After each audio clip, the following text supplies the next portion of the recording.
आज बाबा की 22/8 का महावाक्य है। बाबा कहते संगम युग पर हमें स्मृति दिलाते हैं कि बच्चे तुम ही ऑलराउंडर पाठधारी हो।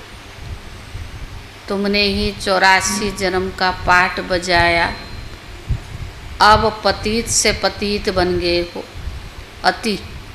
फिर बाबा आकर हमें पावन बनाते हैं। सारा कल्प में सिर्फ संगम युग पर ही बाबा हमको ये स्मृति दिलाते हैं। दूसरा बाबा ने कहा भाग्य विधाता बाबा संगम युग पर हमारी भाग्य की रेखा खींचता है, हमारे भाग्य बनाने के निमित्त बना हुआ है।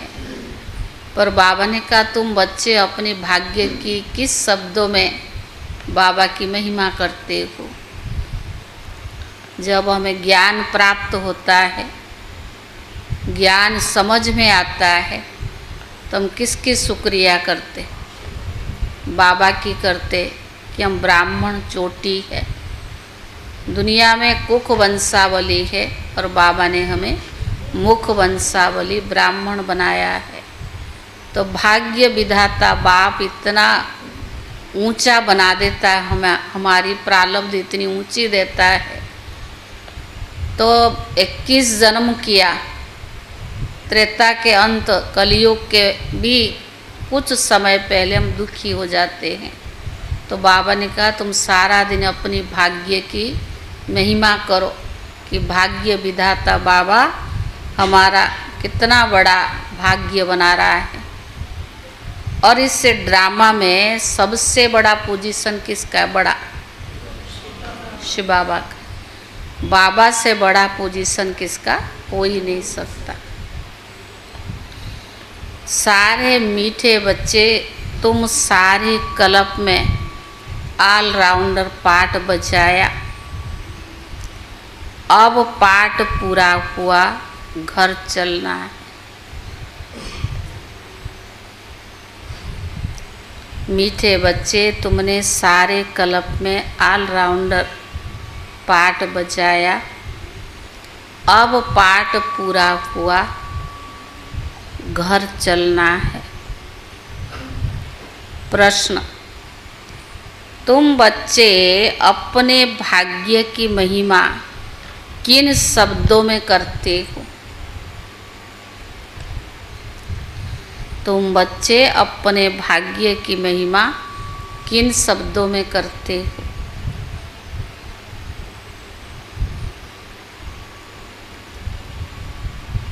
उत्तर है हम ब्राह्मण चोटी, हमें निराकार भगवान बैठ पढ़ाते हैं। हम ब्राह्मण चोटी, हमें भगवान निराकार भगवान बैठ पढ़ाते हैं। दुनिया में मनुष्य को पढ़ाते, लेकिन हमें स्वयं भगवान पढ़ाते। तो कितने भाग्यशाली हुए। दुनिया में मनुष्य को पढ़ाते हैं, लेकिन हमें स्वयं भगवान पढ़ाते हैं। तो कितने भाग्यशाली हुए। प्रश्न, दूसरा प्रश्न है इस ड्रामा में सबसे बड़ा पोजीशन किसका है? उत्तर है निराकार बाप का। वह तुम सब आत्माओं का बाप है।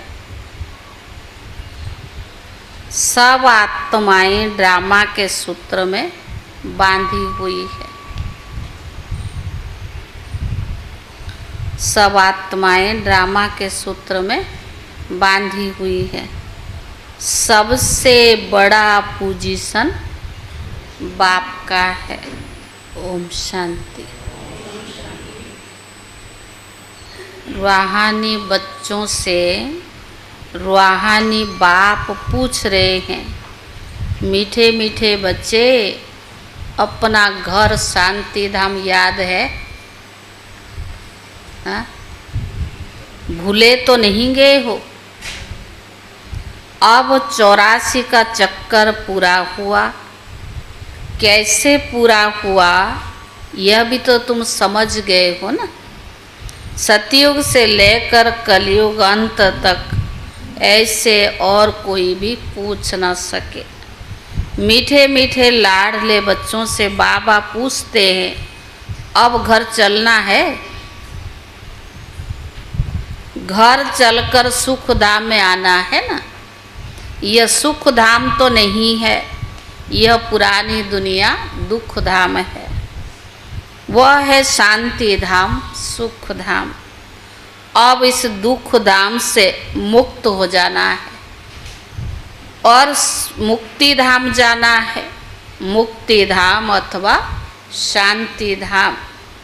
जैसे कि सामने खड़े हैं, वह घर है, फिर तुम गए नए विश्व में आएंगे जहाँ पवित्रता सुख शांति होगी। यह तो समझते हो ना, गाते भी यही है। बाबा को भी पुकारते हैं, पतित पावन, इस पतित दुनिया से हमको ले चलो। इसमें बहुत दुख है, हमको सुख में ले चलो। स्मृति में तो आता है ना, स्वर्ग को सब याद करते हैं, शरीर छोड़ा तो कहेंगे स्वर्ग पधारा। लेफ्ट फॉर हेवन, किसने लेफ्ट किया? आत्मा ने। शरीर तो नहीं जाता है ना, शरीर जाएगी परमधाम, आत्मा ही जाती है। अभी तुम बच्चे शांति धाम सुख धाम को जानते हो और कोई भी नहीं जानते हैं। तुम बच्चों की बुद्धि में नॉलेज है, शांति धाम क्या और सुख धाम क्या। तुम सुख धाम में थे, अब फिर दुख धाम में आ गए हो। सेकंड मिनट घंटे दिन वर्ष बीतते गए, करते करते 5000 वर्ष पूरा हो रहा है। अब 5000 वर्ष में बाकी कुछ दिन रहते। बाबा बच्चों को स्मृति दिलाते रहते, बहुत सहज बात है, इसमें मूंझने की कोई दरकार नहीं। आत्मा 84 जन्म कैसे लेती है यह भी किसको पता नहीं है। लाखों वर्ष की बात तो किसको भी याद रखना मुश्किल है। यह है ही 5000 वर्ष की बात। व्यापारी लोग भी स्वास्तिका चोपड़े पर निकालते हैं, उसका गणेश कर देते हैं। गणेश को हाथी का सूंड दिखाते हैं। मनुष्य पैसा खर्च कर चित्र आदि बनाते, इसको कहा जाता है वेस्ट ऑफ टाइम। तुम्हारे में कितनी ताकत थी, वो दिन प्रतिदिन कम होती गई। जैसे मोटर से पेट्रोल कम होता जाता है, अब तो तुम बहुत कमज़ोर हो गए हो। 5000 वर्ष पहले भारत क्या था? अथा सुख थे ना, कितना जबरदस्त धन था। यह राज्य उन्होंने कैसे पाया? राजयुग सीखे थे। इसमें लड़ाई आदि की कोई बात नहीं। इसको कहा जाता है ज्ञान के अस्त्र शस्त्र, और कोई स्थूल बात है नहीं। ज्ञान के अस्त्र शस्त्र है ज्ञान विज्ञान। याद और ज्ञान के कितने बड़े जबरदस्त अस्त्र शस्त्र है। सारे विश्व पर तुम राज्य करते हो। देवताओं को कहा जाता है अहिंसक। तो बाबा ने कहा तुम बच्चों को मनुष्य से देवता बनाने की शिक्षा मिल रही है। तुम जानते हो हम 5000 वर्ष के बाद बेहद के बाप से ये बेहद का वर्षा ले रही हैं। ये आत्मा की बात है, इसमें स्थूल लड़ाई आदि की कोई बात नहीं। आत्मा पतित बनी है, इसलिए वो पावन होने के लिए बाप को बुलाती है। अब बाप कहते मीठे मीठे बच्चे अब तो घर जाना है ना। यह जीव आत्माओं की दुनिया है, वह आत्माओं की दुनिया है, उसको जीव आत्माओं की दुनिया नहीं कहेंगे। यह घड़ी घड़ी स्मृति में लाना चाहिए। हम दूर देश के रहने वाले हैं, हम आत्माओं का घर है ब्रह्मांड। यह भी बुद्धि में रहे, हम वहाँ रहते हैं इस आकाश तत्व से पार, जहाँ सूर्य चांद भी नहीं होते। कहाँ रहते? जहाँ सूर्य चांद भी नहीं होते। हम वहाँ के रहने वाले यहाँ पाठ बजाने आए हैं।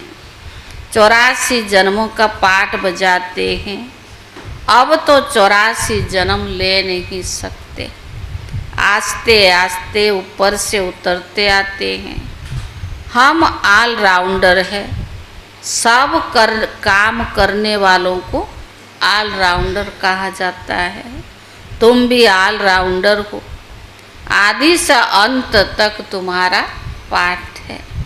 अब इस चक्कर का अंत है, तो भी ऊपर से आते रहते हैं। बहुत बच्चे रहे हुए हैं, ऊपर से आते रहते हैं, वृद्धि को पाते रहते हैं। बाबा ने बच्चों को हमसों का अर्थ भी समझाया है। वह लोग तो कहते हम आत्मा सुपरमात्मा है।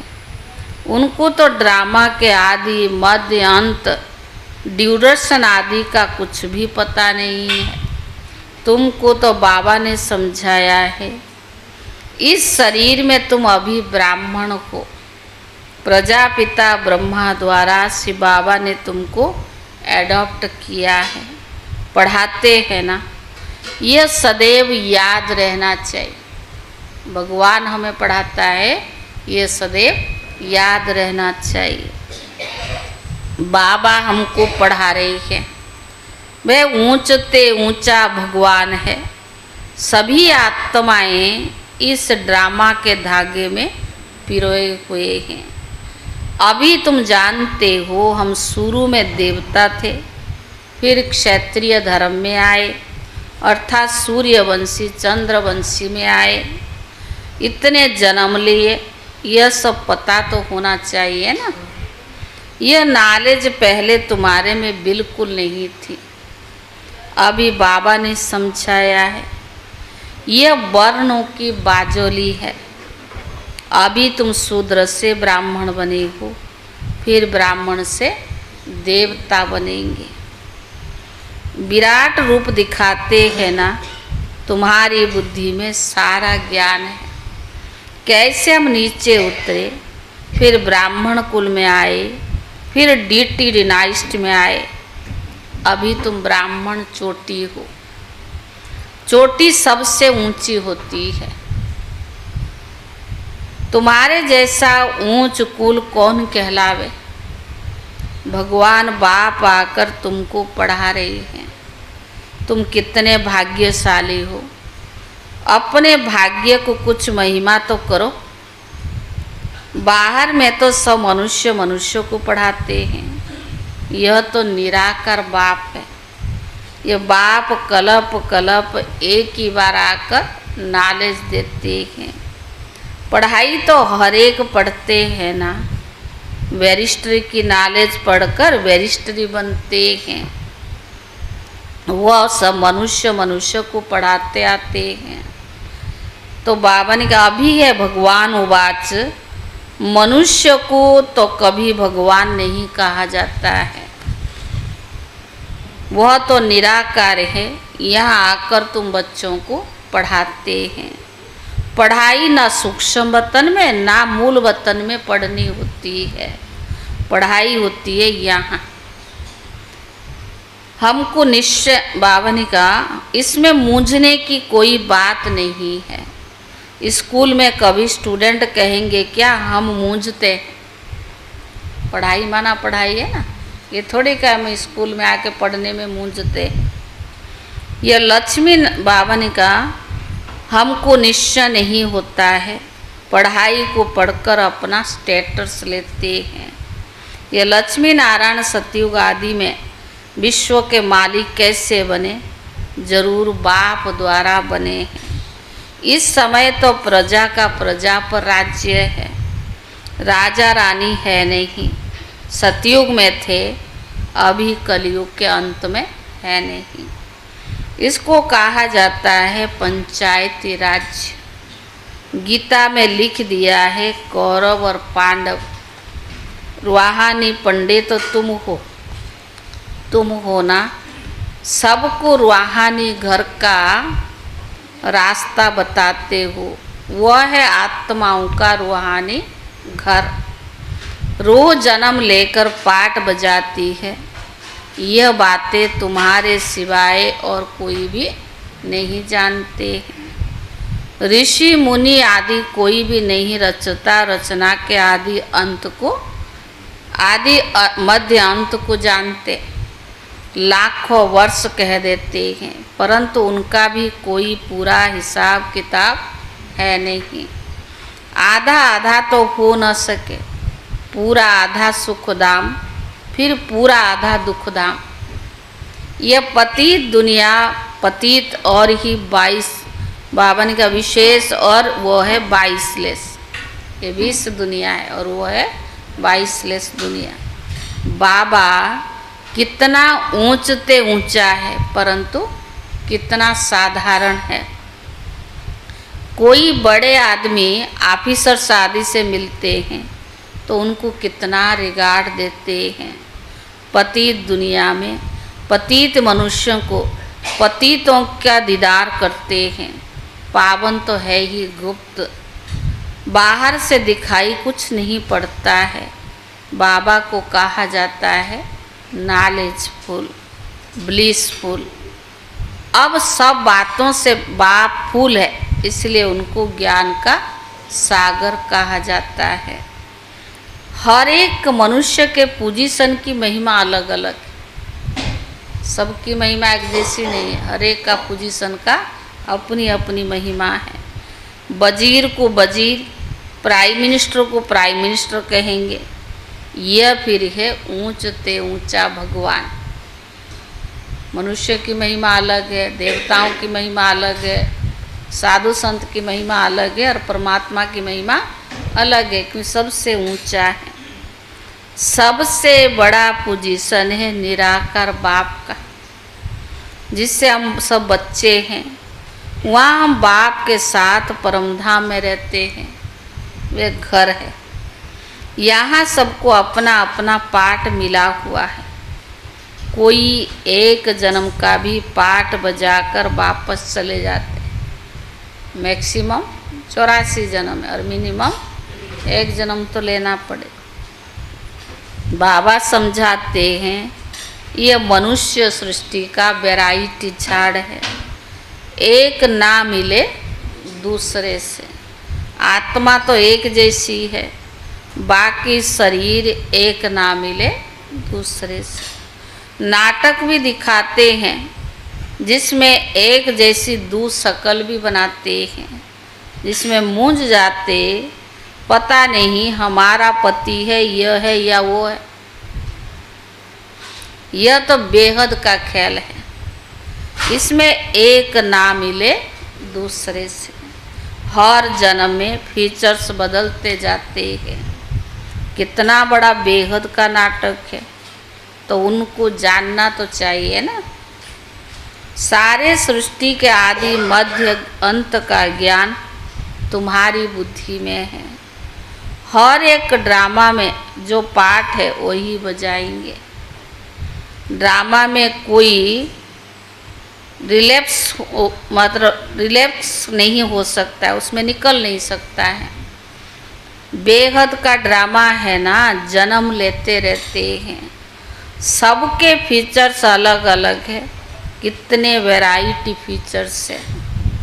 यह नॉलेज सारी बुद्धि से समझने की है, कोई किताब आदि नहीं है। गीता का भगवान हाथ में गीता ले आता है क्या? बाबा गीता हाथ में लेकर के आते हैं? तो है ही सागर है ना, सुनाता जो अभी तक पूरा ही नहीं हो रहा है। वह तो ज्ञान का सागर है, पुस्तक थोड़ी लेकर आया है। पुस्तक तो भक्ति मार्ग में बनाते हैं, यह सब ड्रामा में नूंद है। एक सेकंड ना मिले दूसरे से। तुम बच्चों को सब समझा दिया है, चक्कर पूरा हो फिर नए सिर शुरू होगा। अभी तुम बच्चे पढ़ रही हो, बाप को भी तुम जान गए हो, रचना को भी तुम जान गए हो। मूल वतन से यहाँ आते हो पाठ बचाने। स्टेज कितनी बड़ी है, इनका कोई माप नहीं हो सकता, कोई भी पहुँच नहीं सकते। सागर और आकाश कोई अंत नहीं पा सकते, इसीलिए बेअंत गाया जाता है। आगे इतनी कोशिश नहीं करते थे, अभी तो कोशिश करते हैं। साइंस भी अभी है, फिर कब शुरू होगी?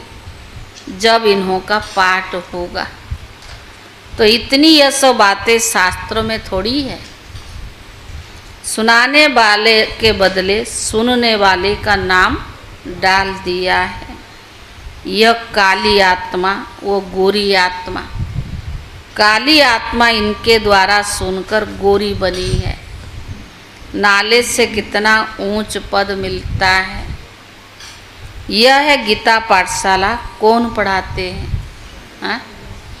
भगवान राजयोग सिखाते हैं अमरपुरी के लिए। इसको अमर कथा भी कहा जाता है। जरूर संगम पर ही तो सुनाई होगी। जिन्होंने कलप पहले पढ़ा है वही आकर फिर पढ़ेंगे और नंबरवार पद पाएंगे। तुम यहाँ कितने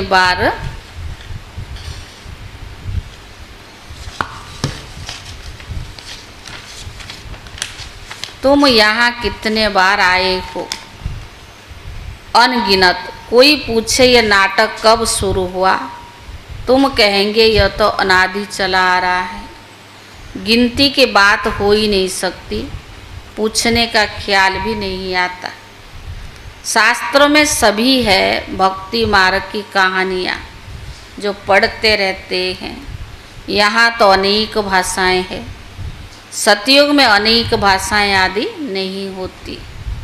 एक धर्म, एक भाषा, एक राज्य की तुम स्थापना कर रही हो। वो लोग शांति स्थापन करने की राय देने वालों को प्राइज देते रहते हैं। शिव बाबा तुमको सारे विश्व में शांति स्थापन करने की राय देते हैं। उनको तुम क्या प्राइज देंगे? हाँ? वह तो और ही तुमको प्राइज देते हैं, लेते नहीं हैं। बाबा देता है, लेता नहीं है। उनको तुम क्या प्राइज देंगे? यह समझने की बात है ना, कल की बात है जबकि इन्हों का राज्य था। अभी तो रहने की जगह नहीं है। वहाँ तो 2-3 मंजिल बनाने की भी दरकार नहीं रहती है। लकड़े आदि, बाबा ने कहा लकड़े आदि की भी दरकार नहीं। वहाँ तो सोने चांदी के मकान होते हैं। साइंस के जोर से झट मकान बन जाते हैं। यहाँ तो साइंस के सुख भी है और दुख भी है।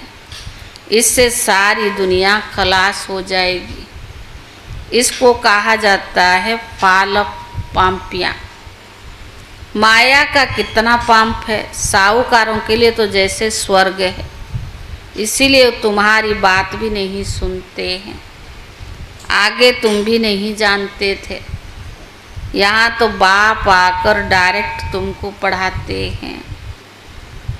बाहर में तो फिर भी बच्चे पढ़ाते हैं। मित्र संबंधी आदि भी याद आते रहते हैं। तो बाबा ने कि यहाँ तो बाप बैठ समझाते रहते हैं। दिन प्रतिदिन तुम याद की यात्रा में पक्के होते जाएंगे। फिर तुमको कुछ भी याद नहीं आएगा, फिर घर और राजधानी याद आएगी, फिर ये नौकरी आदि याद नहीं आएगी। मरेंगे ऐसे जैसे, कैसे मरेंगे, जैसे बैठे बैठे हार्ट फेल होते हैं। बाबा ने कहा दुख की बात नहीं है, हार्ट फेल आदि तो कुछ भी नहीं होंगे। बाप को जान लिया और स्वर्ग के मालिक बने। तुम्हारा तो हक है, सबका नहीं, क्योंकि स्वर्ग में सब तो नहीं आएंगे ना। स्वर्ग में आएंगे सर? नहीं आएंगे। अच्छा मीठे मीठे सिखिले दे बच्चों प्रति माता पिता बाप दादा का याद प्यार और गुड मॉर्निंग। रूहानी बाप की रूहानी बच्चों को नमस्ते। रूहानी बच्चों की तरफ से रूहानी बाप दादा को याद प्यार और नमस्ते नमस्ते। धारणा के लिए मुख्य सार। रूहानी पंडावन सबको रूहानी घर का रास्ता बताना है। रूहानी पंडावन सबको रूहानी घर का रास्ता बताना है। ज्ञान और योग के अस्त्र शस्त्र से सारे विश्व पर राज्य करना है। ज्ञान और योग के अस्त्र शस्त्र से सारे विश्व पर राज्य करना है। डबल अहिंसक बनना है। डबल अहिंसक बनना है। दूसरा, 84 जन्मों का ऑलराउंडर पाठ बजाने वालों को अभी ऑलराउंडर बनना है। दूसरा है 84 जन्मों का ऑलराउंडर पाठ बजाने वालों को अभी ऑलराउंडर बनना है। सब काम करने हैं, सब काम करने हैं। बेहद के वैरायटी ड्रामा में हर एक्टर का पार्ट देखते हुए हर्षित रहना है। बेहद के वैरायटी ड्रामा में हर एक्टर का पार्ट देखते हुए हर्षित रहना है। वरदान। अविनाशी उमंग उत्साह द्वारा तूफान को तोहफा बनाने वाले श्रेष्ठ ब्राह्मण आत्मा भव।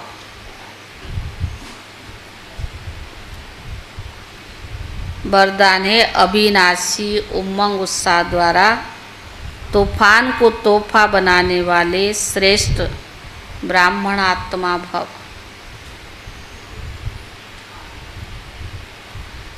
उमंग उत्साह ही ब्राह्मणों की उड़ती कला के पंख है। उमंग उत्साह ही ब्राह्मणों की उड़ती कला के पंख है। उन्हीं पंखों से सदा उड़ते रहो। उन्हीं पंखों से सदा उड़ते रहो। यह उमंग उत्साह आप ब्राह्मणों के लिए बड़े ते बड़ी शक्ति है। यह उमंग उत्साह आप ब्राह्मणों के लिए बड़े ते बड़ी शक्ति है। नीरस जीवन नहीं है। उमंग उत्साह का रस सदा रहे। कुछ भी हो जाए, लेकिन बाबा ने कहा उमंग उत्साह का रस सदा रहे। उमंग उत्साह मुश्किल को भी सहज कर देता है। उमंग उत्साह मुश्किल को भी सहज कर देता है। वह कभी दिल शिकस्त नहीं हो सकते। ये कभी दिल शिकस्त हो नहीं सकते। उत्साह तूफान को तोहफा बना देता है। उत्साह तूफान को तोहफा बना देता है। उत्साह कभी किसी भी परीक्षा व समस्या को मनोरंजन अनुभव कराता है। उत्साह किसी भी परीक्षा व समस्या को मनोरंजन अनुभव कराता है। ऐसे अविनाशी उमंग उत्साह में रहने वाले ही श्रेष्ठ ब्राह्मण हैं। ऐसे अविनाशी उमंग उत्साह में रहने वाले ही श्रेष्ठ ब्राह्मण हैं। स्लोगन: शांति की बास धूप जगा करके रखो तो अशांति की बास समाप्त हो जाएगी। शांति की बास धूप जगा करके रखो तो अशांति की बास समाप्त हो जाएगी।